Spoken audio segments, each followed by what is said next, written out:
At the age of 17, I had become somewhat acquainted with the word Marxism, and I thought socialism and social democracy were identical ideas. Again, the hand of fate opened my eyes to this unprecedented fraud on the people. So far, I had encountered the Social Democratic Party only as a spectator at a few mass demonstrations, without gaining any insight into the mindset of its supporters or the nature of its doctrine. Now, at one moment, I met face to face with the results of its training and who supported its world concept. In the course of a few months, I learned something that otherwise may have taken years, an understanding of a disease masquerading as social virtue and the love of one's neighbour, a disease which humanity must free the earth from, or the earth would soon be freed of humanity.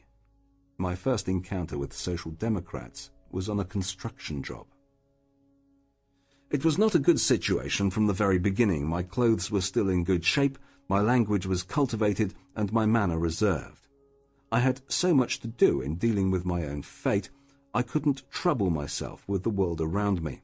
I was looking for work only to avoid starvation, and so that I could educate myself, no matter how long it took. I might not have paid any attention to my new surroundings if an event on the third or fourth day had not compelled me to immediately adopt a new attitude. I was asked to join the organized union. My knowledge of the trade union organization at that time was zero. I could not have proved whether or not it was in any way useful. When I was told I must join, I refused. My grounds for refusal were that I did not understand the situation, and I would not be forced to do anything. Maybe this was the reason they did not throw me out immediately. They may have hoped they could convert me or wear me down within a few days. In either case, they were very mistaken. Within a couple of weeks, I had reached the end of my rope. During that time, I gained a better understanding of my surroundings, and no power in the world could have forced me to join an organization whose members acted the way they did. The first few days, I was further annoyed. At noon, some of the men went to nearby pubs, while others stayed on the lot and ate their pitiful lunch. These were the married men, whose wives brought them their soup in heavily worn bowls. As the week progressed, their numbers grew. I figured out the reason later. When they finished their soup, they would talk politics. I drank my bottle of milk and ate my piece of bread somewhere out of the way as I cautiously studied my new surroundings or considered my misfortune. Still, I heard more than enough, and it seemed that people crept up beside me deliberately, hoping to force me to make my beliefs clear. In any case, what I heard irritated me to the extreme. They were against everything. The nation, because they thought it was an invention of the capitalistic classes. I heard that constantly. They were against the fatherland as a tool of the privileged class to exploit the workers, the authority of law as a way to oppress the working class, the schools as an institution to train slaves and slave owners, religion as a means of stupefying the people so they could be exploited, morals as a symbol of stupid sheep-like patience, etc. There was nothing they didn't drag through the mud. At first I tried to stay quiet, but finally I could no longer hold my tongue.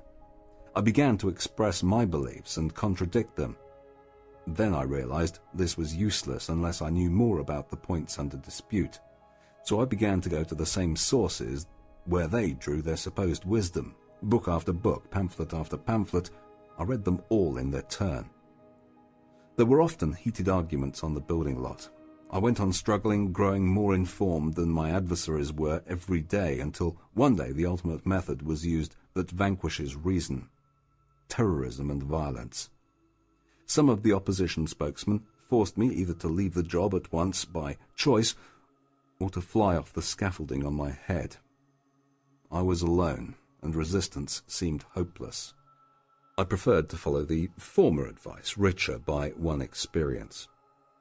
I left filled with disgust, but at the same time so agitated that it would have been impossible for me to turn my back on the whole affair. No, after the spark of the first indignation, my stiff neck once more got the upper hand. I was absolutely determined to find another construction job just the same.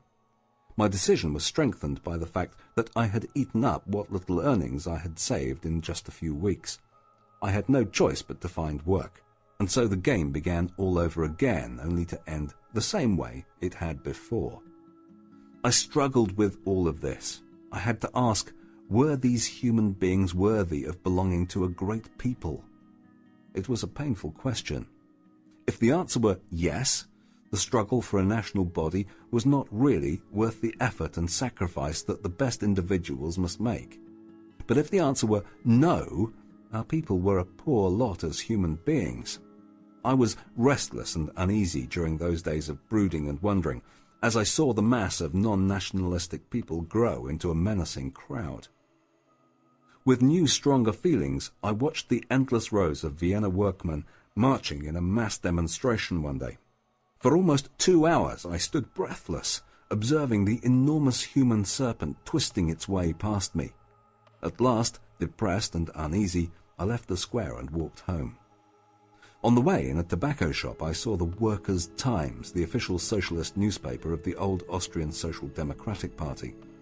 It was also available at a cheap cafe where I often went to read the papers, but I had never succeeded in bringing myself to read the trash for more than 2 minutes at a time. Its whole tone affected me like intellectual poison. Now, under the depressing effect of the day's demonstration, an inner voice pushed me to buy a copy and read it thoroughly.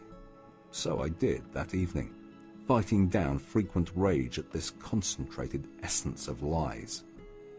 By reading the Social Democratic press daily, I could study the inner nature of its train of thought better than from any theoretical literature.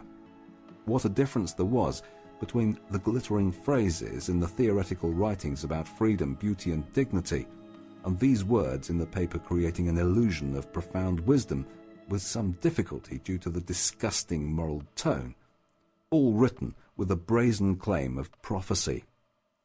The brutal daily press of this doctrine claimed to be the salvation of a new humanity, but was full of vileness, using every kind of slander and absolutely full of lies. The theory is intended for the stupid dupes of the middle and upper levels of intelligence. The more vile and base sections were targeted at the masses. To me, dwelling on the literature and press of this doctrine and organization meant finding my way back to my own people.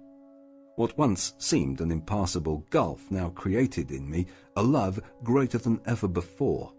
Only a fool, once he knows about this enormous work of corruption, could still condemn the victims.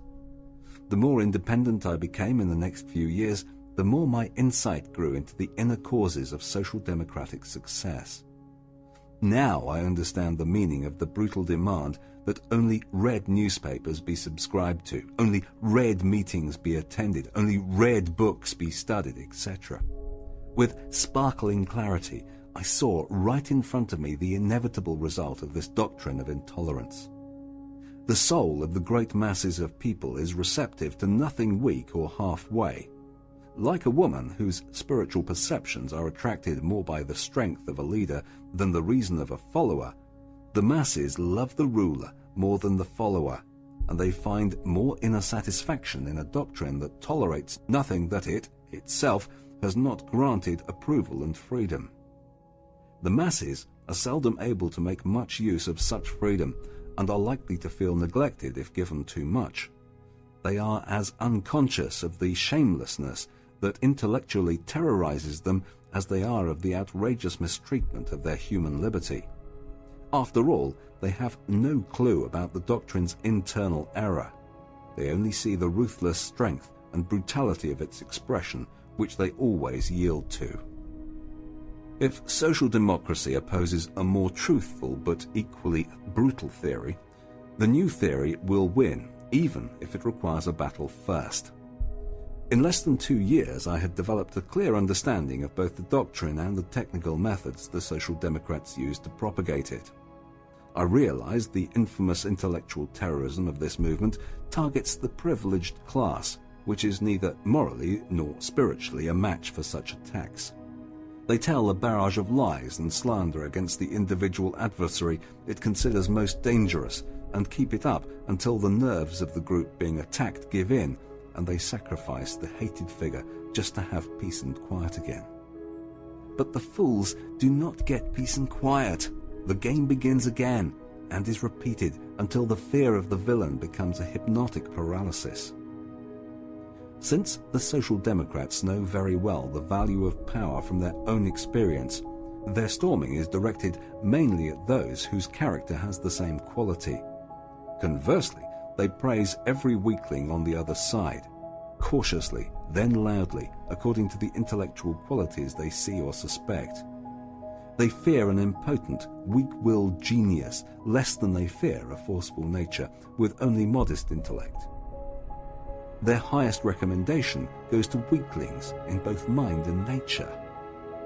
They are successful in creating the impression that giving in is the only way to win peace and quiet from them, while they quietly, cautiously, but unerringly conquer one position after another, either by quiet extortion or by actual theft when the public attention is on other things. The public is distracted and either unwilling to be interrupted, or they consider the situation too small to worry about and believe it is not worth provoking the angry foe again. These are tactics planned by exact calculation to exploit every human weakness, and it is almost mathematically sure to be successful unless the other side can learn to fight poison gas with poison gas. To those who are weak in nature, it can only be said that this is a simple question of survival or non-survival. To me, the significance of physical terrorism towards the individual and toward the masses was plain to see. Terrorism on the job, in the factory, in the meeting hall, and at mass demonstrations will always be successful unless equal terrorism opposes it. When the Socialist Party encounters opposition, it screams bloody murder and yells for help from the state, only to get what they want in the end. That is to say, it finds some idiot of a high official who hopes to befriend the Marxists and is willing to crush the current adversary of the Socialist Party to gain the party's favour. The followers' and rebels' success can be understood only by a man who knows the soul of a people, not from books but from life. While its supporters regard it as a triumph of right for their cause, the beaten opponent usually feels future resistance is pointless. The better I understand the methods of physical terrorism in particular, the more I was able to forgive the hundreds of thousands who had given into it. This realization is something I am most profoundly grateful for during that period of suffering. It gave me back my people, and I learned to distinguish the victims from the deceivers.